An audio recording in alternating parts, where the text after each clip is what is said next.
dalam berpuasa itu ada suatu kondisi dehidrasi. Pasti Ramadan ini kan ya baca Quran, kemudian baca sholawat, Masya Allah, terus kemudian juga membatasi omongan ke orang lain yang tidak bermanfaat. Harumnya bau mulut seseorang itu lebih karena faktor tadi itu ya. Saya setuju dengan Gus Hasan.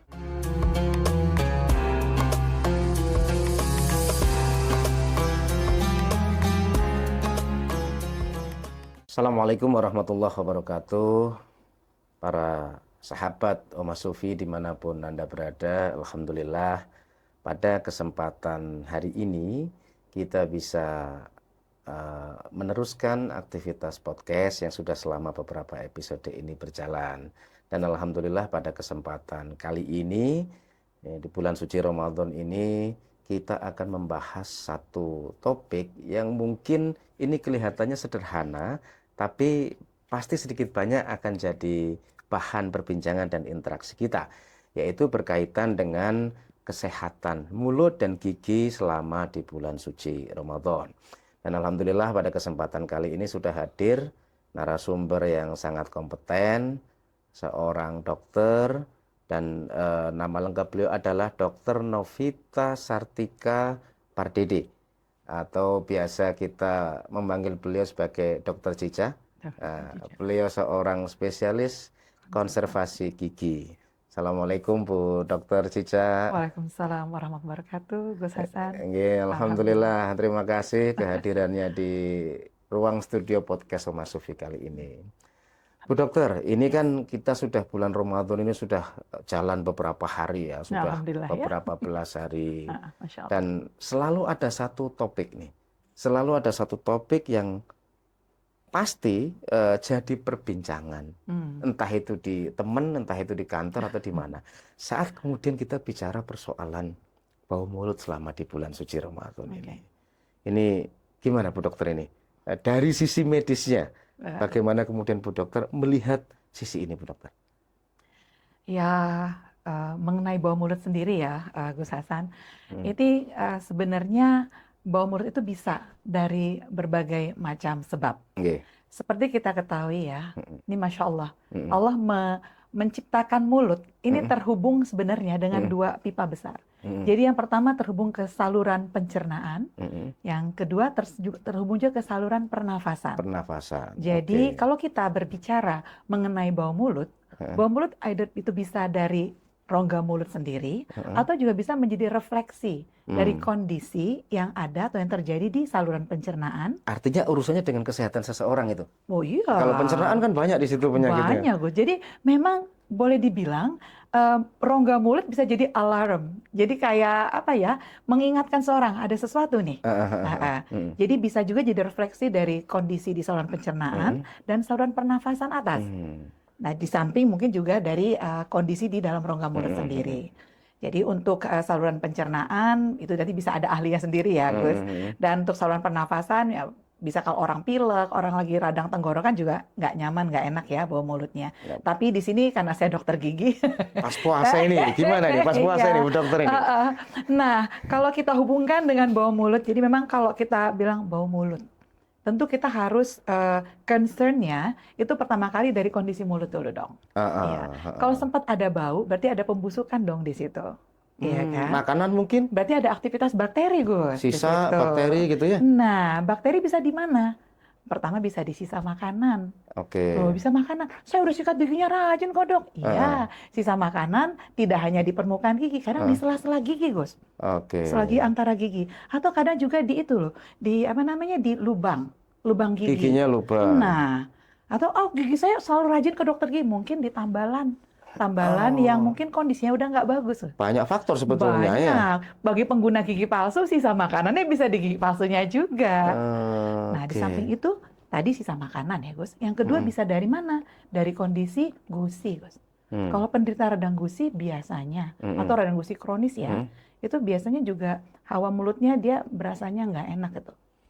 Nggak pede lah dia mau. Iya, berarti jadi singkat kata saat kita bicara bau mulut seseorang pada saat di kita berpuasa. Sebetulnya nggak puasa pun juga pasti ada baunya Betul. juga ya. Nah, pasti ya saya yakin itu gitu kan. Tapi karena kita ini di bulan suci Ramadan, kita lagi dalam Benar. konteksnya itu. Banyak sekali penyebabnya ya kira-kira tadi itu. Nah, eh, kemudian apa yang kemudian menurut Bu Dokter idealnya harus dilakukan dalam situasi semacam ini? Nah, jadi memang kalau untuk bulan Ramadan ada Heeh, sedikit pengecualian ya, karena heeh. dalam bulan Ramadan memang kita membatasi makan dan minum dalam beberapa waktu. Sahur buka. Iya, jadi Iya, minumnya hanya boleh pas buka atau pas sahur. Di iya. antara waktu itu mungkin sekitar 14 jam Heeh, tidak ada airnya masuk ya, Gus. heeh, heeh. Jadi memang kalau dalam berpuasa itu ada suatu kondisi dehidrasi sih memang. Jadi apa namanya lebih kering aja rongga mulut itu. Karena memang Hmm, salah satu sumber dari pembentukan saliva kan adalah air. air liur ya. Ya, Oke. dan memang air liur itu ada efek self cleansingnya, Gus. Jadi Hmm, di tubuh ini Allah sudah menciptakan sedemikian rupa. Even air liur aja itu ada efek self cleansingnya. Nah, kalau kita berpuasa memang itu agak hmm, sedikit lebih kering. Itulah hmm, kenapa hmm. kalau kita berpuasa Ya, efek self cleansing agak sedikit berkurang memang. karena Mulut, memang terbatasnya tadi iya, itu. mulut terasa agak sedikit lebih kering. Iya. Itulah kenapa memang rasanya kok agak yang mulutnya biasanya kok rasa agak lebih nggak seger karena perasaannya aja karena itu tadi efek self cleansingnya Sebetulnya berkurang. karena efek self cleansing, jadi Yes. nggak terlalu seger dan pasti rasanya agak sedikit nggak nyaman. Ya, Mungkin tapi itu memang aja. kalau dibilang bau mulut Eh, tadi Banyak yang faktor. terutama tadi tuh sisa makanan. Itulah kenapa kalau kita dalam bulan puasa ini Mm, mau mm, mulut terasa tetap biasa, mm, lebih mm, segar ya tadi. Sewaktu mm. kita melakukan pembersihan mulut itu harus lebih teliti, lebih telaten untuk Iya, membersihkan sisa makanannya. iya, Nanti banyak iya. caranya sih, nanti kita bisa jelasin tuh. Siap, siap, siap. Nah, gini juga Bu Dokter. Ini kan Yes. ada kita sering banyak dengar hadis gitu ya bahwa Ah, baunya orang yang sedang berpuasa itu kan harum hmm. di sisi Allah.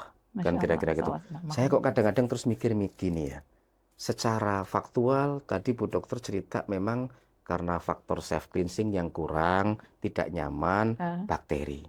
Tapi di hmm. sisi lain kita juga dapat hadis itu harum di sisi Allah. Jangan-jangan, kita ngomong jangan-jangan nih. Ini memang puasa ini, harumnya ini karena kita diminta untuk tidak banyak ngomongin orang lain. Hmm. Atau mungkin diminta kita tidak banyak ghibah. Saya rasa saya setuju sama itu loh, Gus. Jadi bukan Bener. karena faktor apa namanya, Iya, kesehatan ya? Menurut Bu jadi Dokter gimana? menurut saya itu semua relate ya. Di satu sisi kalau memang ya mungkin bisa dikaji lebih lanjut. Kalau kita lihat dari sisi apa namanya rohani, Heeh. memang selama bulan Ramadan kita Mm-mm. kan dianjurkan membatasi lah percakapan tidak penting, ya Iya. kan, yang bisa mengarah ke ghibah atau mengarah ke Ya ya. mengurangi pahala, membatalkan pahala itu Betul, betul, banyak Gus. faktor dari Iya, omongan-omongan jadi kita gitu saya ya. rasa itu sesuatu yang saya lebih setuju dengan konteksnya itu Gus Hasan. Jadi bau mulut orang yang berpuasa seperti bau kesturi ya. Nah, Heeh. karena orang yang berpuasa ya diharapkan dengan itu bisa membatasi apa yang menjadi Mm-mm. omongannya. Jadi di Mm-mm. satu sisi yang keluar dari sesuatu yang baik, sesuatu Betul. yang indah. Betul kan kita pasti Ramadan ini kan ya baca Quran, Betul. kemudian baca sholawat, Masya Allah, salah terus sunnah Muhammad. kemudian juga membatasi omongan ke Ya, orang lain yang tidak betul, bermanfaat, apalagi betul. ngomong jelek, ya kira-kira kan gitu. Betul, Gus, Jadi betul. mungkin bisa jadi eh, harumnya bau mulut seseorang itu lebih karena faktor tadi itu ya. Saya setuju dengan Gus Hasan. Jadi Heeh. itu faktor yang tersebut. Kalau faktor secara fisiknya ya bau nggak segar. Kalau tadi karena ada Mm-mm, sisa mm-mm. makan, ya itu pasti ada lah. Tapi kalau dibilang bau yang seperti wangi kesel itu saya rasa lebih ke arah tadi. Apa namanya rohaninya ya. Jadi Faktor faktor batiniahnya, batinnya, faktor betul, rohaninya. betul. Nah, sekarang gini, tadi Bu Dokter kan cerita nih, faktor makanan itu menjadi penentu. Hmm, Karena kan tadi sisa makanan yang betul, menyebabkan kemudian ya betul. situasi tadi ya semacam itu. Ya. Apa kira-kira makanan-makanan yang sehat untuk dikonsumsi dan kemudian juga sehat juga untuk kesehatan gigi dan mulut kita, baik di bulan suci Ramadan atau mungkin di situasi sehari-hari, Bu Dokter? Oke, sebenarnya semua makan tuh sehat sih, Gus. Apalagi kalau 4 sehat 5 sempurna itu sehat ya. Iya, Ya, iya, benar. iya, iya. Tapi memang ada pada kondisi tertentu kita lebih memilih apa yang kita makan. Heeh. Contohnya kalau pada kondisi kita berpuasa, Mm-mm. itu memang ada 1 jam tertentu kita kan akan dehidrasi ya, lebih Tadi kurang. dari Jadi sahur sampai betul. berbuka. Jadi memang diharapkan sewaktu kita sahur, kita berbuka, carilah makanan yang banyak mengandung apa namanya air. Oke. Jadi memang kalau kalau saya sih, saya pribadi di rumah tuh kalau sahur pasti pasti ada hidangan kayak sup, terus ada hidangan yang bisa Hmm. diseruput lah, Gus. Ya, Jadi ya, banyak ya, ya. airnya. Di samping memang ada air minum, tapi tentu itu juga Hmm. menjadi sesuatu yang perlu dipilih. Hmm. Jadi buah-buahan tuh penting, Gus. Hmm. Buah-buahan kalau yang banyak mengandung air ya, contohnya Hmm. kayak pepaya, Hmm. semangka itu bagus Hmm. sekali. Di samping korma juga bagus.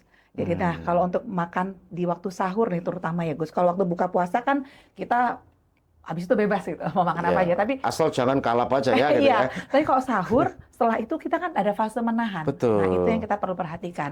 Jadi memang sebisa mungkin kalau bisa Heeh. hidangannya jangan yang berbumbu berat. Oh, kayak apa itu dok bumbu berat tuh? Berbumbu Contohnya berat, gimana itu? gulai kayaknya berat ya. Setuju nggak sih, Gus? Apalagi juga kalau masak sahur yang bumbunya berat-berat kan ribet ya. Iya, iya. Jadi pilihlah sesuatu yang Mm-mm. bumbunya lebih sederhana, lebih Mm-mm. simple. Kadar airnya banyak Kadar tadi. airnya banyak, Mm. bumbunya simple nggak berat. Jadi mungkin Oke. di situ ya kayak penggunaan bawang putihnya mungkin agak perlu dikurangin sedikit, mungkin ya. Oh, Kalau tapi nanti untuk itu ada ahli gizi yang bisa menjelaskan lebih betul, detail. betul, Tapi ini betul, dari betul. yang kami terapkan juga sehari-hari di rumah, Heeh. Mm-mm. dari yang saya baca Mm-mm. juga. Tadi pilihlah yang kadar airnya tinggi. Iya, Terus yang iya. kedua yang simple bumbunya, jangan yang Gampang berat-berat. dimasak lah gitu ya, disajikan ya. Betul, betul. Oke. Yang ketiga kalau bisa ya jangan yang bergaram tinggi ya. Kenapa itu dok? Kan kalau garam nanti kita sepanjang hari kan nggak minum yang Oh, aja. iya, iya, iya, iya, Itu iya, ya. aja. Pasti ada pengaruhnya juga sedikit Ya banyak agak ya. plain juga kalau misalnya lagi sahur dikasih yang agak asin juga nggak nafsu tuh makannya. Oke, oke, oke. Makasih Bu Dokter. Iya, Dan Bang. gini, Mm-mm. pas Ramadan ini kan juga sehari-hari ya. Kita normal normal saja. Biasanya kan kita ada aktivitas menyikat gigi, Bu Dokter. Iya. Ya kan sebagai salah satu bentuk tadi dari menjaga kebersihan mulut dan gigi kita kan ada Betul. aktivitas menyikat gigi. Iya.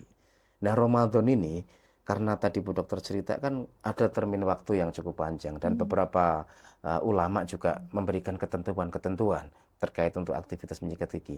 Nah, menurut Bu Dokter nih, ini bagaimana dengan aktivitas menyikat gigi dari sisi medis selama di bulan suci Ramadan itu baiknya dan idealnya seperti apa?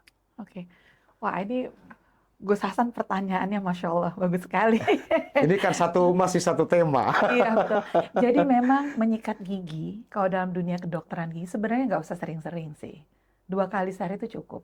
2 kali sehari. Iya, pagi Heeh. dan pagi hari tuh uh, kalau sebagian bilang sesudah sarapan pagi, tapi kalau saya personally, saya tuh sebelum sholat subuh tuh lebih enak karena Sebelum ya. sholat subuh. Jadi sebelum sholat subuh tuh kita sikat gigi, biar waktu sholat juga pengalaman saya itu lebih alert loh, kita lebih seger, nggak ngantuk. Tapi coba kalau nggak sikat gigi, nggak ada ngantuk. Jadi sebelum sholat subuh sikat gigi.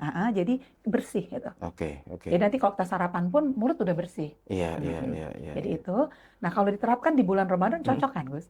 Sehabis Hmm. sahur tunggulah sekitar 30 menit. Sebelum sholat subuh. Yes, betul. Jadi itu waktu yang pertama. Paling ideal itu ya. Itu cocok. Nah penting di sini untuk diingat kalau habis sahur kita sikat gigi. Nah kalau bisa sikat gigi kan hanya membersihkan permukaan gigi ya. Tapi ada namanya sela-sela gigi. Oke. Nah sela-sela gigi ini pakai dental floss Gus. Benang gigi namanya. Dental floss. Iya, nah kayaknya kita perlu membiasakan diri kita dengan itu. Manfaatnya Bu Dokter? Nah, kalau dental floss kan dia halus ya, Gus. Dia bisa sliding gitu, dia bisa bergerak di antara gigi yang rapat. Iya. Kan membersihkan di antara gigi, biar situ nggak ada plak, nggak ada sisa makanan yang tertinggal. Nah, dengan begitu kalau mulut itu bersih dari sisa makanan, bersih dari radang, insya Allah kita akan nyaman sepanjang hari. Itu pengalaman saya, Gus. Pengalaman saya akan nyaman. Berarti ya pagi tadi sebelum sholat subuh Nah, setelah malam, sahur ya. Betul. Nah, malamnya Dok. Tapi tunggu 30 menit lah ya Gus. Karena apa? Karena dalam jentang 30 menit sudah kita makan itu fase dalam mulut itu agak asam suasananya. Oke. Karena habis itu ada enzim yang bekerja segala macam. Sedangkan kalau pasta gigi rata-rata sifatnya basah. Asam ketemu basah, penggaraman merapuhkan. Malah jadi persoalan baru nanti ya. Tapi itu long term sih. Ya. Cuman kita perlu membiasakan diri aja. Tunggulah 30 menit sebelum kita sikat gigi. Sesudah makan, sebelum kita sikat gigi. Nah, waktu yang kedua yang tepat sebenarnya sebelum tidur, Gus. Sebelum tidur? Yes. Sebelum tidur malam. Kenapa? Biar kita tidur dalam kondisi mulut bersih. Bersih juga. Jadi bangun pagi pun seger sebenarnya. Iya, iya, Dan iya. satu hal, sewaktu kita tidur, ludah itu juga dia agak berkurang jumlahnya. Hmm. Jadi efek self cleansingnya berkurang. Hmm. That's why kalau kita membersihkan gigi sebelum tidur, Hmm. itu sebenarnya manfaatnya banyak sekali. Hmm. Kita tidur dengan suasana bersih, gigi juga terlindungi, dan sudah bangun, kalau kita bangun, mulutnya seger. Nah itu. Nah, iya, Jadi kalau bulan Ramadan gitu juga pas banget kan? Cocok. mumpung ini kan Nah, bulan suci Ramadan. Yang saya kira semua aktivitas itu kita itu kan bisa dinilai dengan ibadah. nah, ya betul Nah, ya. iya kan gitu ya. Waktunya untuk menjaring apa Ah, katanya? kita kita Kebaikan gitu kita ya. tidur saja bisa dapat pahala Masya karena Allah, menjauhkan dari maksiat. Iya. Apalagi ada aktivitas yang berjalan termasuk menyikat gigi Ah, gitu. Nah, kira-kira kalau kita mau nyikat gigi nih, Bu Dokter, itu niatnya kayak apa yang enak ya? Supaya kemudian itu bisa bernilai ibadah juga di luar aktivitas kita jaga medis loh ya. betul. Guru saya, Ah, Habib Lutfi bin Yahya, mengajarkan memang mulailah semua dengan niat. Niat itu membuat itu jadi berbeda. oke. Oke. Nah, kalau kita tilik balik, Heeh, sebenarnya nyikat gigi ini bukan baru-baru aja sih, Gus. Rasul heeh, SAW itu di 1500 tahun yang lalu itu udah mencontohkan sebenarnya heeh. ke umat untuk menjaga kebersihan gigi dengan menyikat gigi. Siwak kah? Yes. Oke. Nah, itu. Iya, Cuma sekarang iya. ya karena apa ya terminologinya mungkin kurang diangkat, orang nganggap siwak itu cuma kayu siwak. Hmm, Bukan, ternyata saya pelajari dengan guru saya, Gus. hmm, Jadi saya merefleks dari ceritanya dengan Habib Lutfi bin hmm, Yahya. hmm, Terus saya hmm, ada guru saya juga Habib Mukdor bin hmm, Yahya. hmm, Beliau hmm, pengasuh pesantren di Cirebon. hmm, hmm. Dan saya juga berkonsultasi nih, Gus, dengan salah satu ulama sufi yang dia seorang dokter gigi juga. Oh, kebetulan secara medis dapat, Iya, rohaninya dapat namanya juga. Profesor Osman Sibley dari Oke. University of Buffalo, Amerika. Ah, Beliau pernah jadi tamunya Habib Lutfi ah, ah, waktu ah. satu acara multaqo waktu Multaqo itu. Sufi yang Karena kita beberapa sama tahun yang dokter lalu. gigi, Iya. jadi pembicaraan. Jadi saya tanya ke beliau. Jadi sebenarnya siwak itu adalah tindakannya, Gus. Jadi Aktivitinya. aktivitasnya. Jadi siwak itu bukan bendanya. Jadi Oke. siwak itu bahasa Arab, kalau kita tarik ada bahasa Arabnya, miswak. Hmm. Membersihkan dengan seperti menyikat, menyapu. Itu. Jadi Rasul SAW 1500 hampir 2000 tahun yang lalu sudah melakukan itu, menyikat gigi. Nah, tadi kalau kata Gus Hasan, bisa nggak kita dapatkan manfaatnya dengan manfaat ibadahnya? Bisa banget. Jadi guru saya mengajarkan di saat kita menyikat gigi dengan sikat gigi kita, walaupun bukan dengan kayu siwak, niatkanlah mengikut niatnya baginda Nabi Rasulullah SAW. Insya Allah dapat satu Itu saja kebaikannya. sudah pahalanya sudah luar biasa. Kita Banget. itibak sunnah saja sudah Masya dapat Allah. pahala, Betul. apalagi ditambah memang untuk menjaga kesehatan. Betul, Gus. Terus Wabil di samping khusus di bulan suci Ramadan jadi ya. kita mengambil sunnahnya juga kan. Oke. Nah, terus di satu lagi kita juga bisa mengambil sunnahnya dari gerakannya. Jadi Rasul SAW dari yang guru saya, Habib Mukdar bin Yahya mengajarkan itu gerakannya seperti angka 8. Saya juga penasaran, ada apa di balik angka 8? Ada penelitian yang Pastinya. pernah dibaca nggak sama Bu Dokter ini? Secara Kalau saya lihat sih, kalau saya kan suka baca-baca itu ya, kayak sejarah, kayak apa budaya. Angka 8 tuh katanya angka yang kebahagiaan yang tidak putus kalau kata sebagian orang ya. iya. Dan mungkin Tapi juga lebih kena ke semua sisi rongga gigi mungkin jadi ya. dimulainya itu dari depan, Gus. Dari depan tengah, terus bergerak ke kanan atas, terus ke kanan bawah, balik lagi ke bawah tengah, ke kiri atas, terus ke kiri bawah. Itu gerakannya. Jadi set, kayak angka 8. Jadi kita melakukan seperti itu pun kita bisa mengikut sunnahnya, ya insya Allah mendapatkan manfaat sunnahnya ya, Gus. Jadi kira-kira berarti kalau kita hari ini menyikat gigi secara rutin, kemudian secara activity sepertinya sama juga dengan aktivitas siwak yang saat itu dilakukan, walaupun berbeda sedikit dari sisi bahan mungkin gitu ya. Terus kemudian juga kita pakai pasta gigi, juga dulu mungkin pakai kayu, tapi secara prinsip aktivitas menyikat giginya itu yang kemudian dicontohkan oleh Nabi. Jadi aktivitasnya itu disebut dengan siwak. Tapi memang pada masa itu Rasul SAW lebih banyak menggunakan satu benda untuk bersiwak. Kayu arok. Yang sekarang kita kenal dengan siwak itu, Gus. Kayu siwak yang biasa kita pegang itu namanya kayu arok ternyata. Jadi kayu arok itu bahasa canggihnya Salvador, sebentar, saya lihatin dulu ya. Karena ini bahasa canggih, jadi saya mesti bahasa bakunya. Bahasa Latinnya Bahasa gitu Latin ya. nggak boleh salah. Nah, kayu arok atau Salvadora persica. Yang Cantik ya namanya. yang selama ini kita kenal itu ya Ya, sebagai kita kayu kenal siwak dengan itu. kayu siwak. Padahal sebenarnya siwak adalah bersiwak, Oh, menyikat, iya, iya, iya, menyapu iya, rongga iya, mulut iya, iya, iya. dengan sejenis bahan yang sifatnya bisa dia berserabut. Jadi Mm-mm. dia permukaannya kasar, bisa menyikat, tapi nggak kasar-kasar banget. Jadi dia berserabut, ada Mm-mm. efek menyikatnya. Mm. Nah, Rasul SAW pada masa itu lebih banyak memang menggunakan kayu arok sih, Masya Salvadora Allah, Masya persica. Allah. Jadi memang pada akhirnya ya aktivitas ini di bulan suci Ramadan ini ya, Bu Dokter Mm-mm. ya. Satu ya kita memang pastikan betul bahwa kebersihan mulut, Ya. kebersihan gigi itu juga tetap harus kita jaga Mm-mm. karena itu akan memberikan dampak ya kepada tadi self cleansing atau bau Banget, mulut atau banget, apa gitu ya. banget. Walaupun kita sadar betul nih bahwa membatasi mohon maaf keharuman di sisi Allah itu tidak semata-mata karena faktor fisik, tapi lebih ke faktor rohani. Betul. Kita jaga omongan, kita nggak nyakitin orang lain, terus kemudian ya lebih banyak dengan aktivitas membaca Al-Quran, sehingga kemudian itu yang membuat eh, apa namanya mulut kita harum di sisi Allah Subhanahu Wa Tahu nggak, Taala. Bos Agus, ada satu rahasia loh, Bos, di balik menyikat itu loh, Bos. Jadi Apa? Rasul SAW mencontohkan menyikat. Heeh, Itu kalau kata guru saya ya, Abah heeh, Lutfi, Abah heeh, Habib Umar Muda, saya banyak berdiskusi sama heeh, tiga inilah heeh, kalau soal ini. Itu sebenarnya bukan hanya mencontohkan untuk membersihkan secara fisik permukaan mulutmu dari sisa makanan, dari kotoran. heeh, heeh. Tapi ada satu yang Rasul SAW juga contohkan. Seperti yang beliau ajarkan, guru-guru saya, Rasul SAW mencontohkan kepada kita dengan bersiwak, dengan membersihkan, dengan menyikat rongga mulut, kita juga membersihkan mulut ini, lidah ini dari perkataan yang istilahnya yang mubazir, yang tidak bermanfaat, yang bisa menyakiti perasaan orang lain, yang bisa memancing pertengkaran, yang bersifat hasut, fitnah. Dan itulah kenapa Rasul SAW dari yang saya diajarkan selalu menyempatkan. Rasul cinta bersiwak loh, Gus. Jadi Hampir selalu, setiap, iya iya Gus, kan? benar kan Yang kami Gus? baca kan Sebelum, hampir setiap iya, aktivitas beliau. betul kan Gus? Heeh. Sebelum makan bersiwak, sesudah makan bersiwak ya, karena waktu itu juga sesudah makan bersiwak karena nggak ada sikat gigi ya. Heeh. Tapi tadi sebelum sholat bersiwak, sebelum baca Quran bersiwak.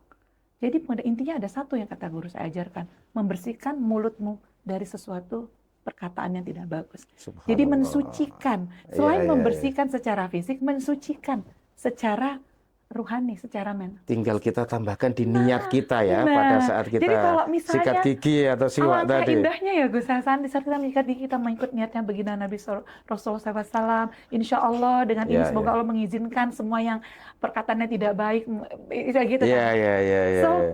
bisa lihatlah betapa indahnya Islam. Islam itu. Kita mulai hari kita dengan sesuatu yang bersih dan suci, kita mulai kegiatan kita yang baik dengan sesuatu yang bersih dan suci, dan kita akhiri malam kita, tidur kita dengan sesuatu yang bersih dan suci. Masya Allah. Ajib ya. Luar biasa sekali nih Bu Dokter. Ini nggak berasa nih waktu ya. Nggak berasa waktu, tiba-tiba sudah apa namanya, kalau sebagian teman-teman sudah persiapan berbuka ini. Ini terakhir Bu Dokter. Yes. Ada pesan-pesan apa sih? Ada tips-tips apa sih yang bisa disampaikan? Walaupun kita udah banyak ngobrol tadi nih ya, persoalan kesehatan mulut dan gigi selama bulan suci Ramadan termasuk siwak.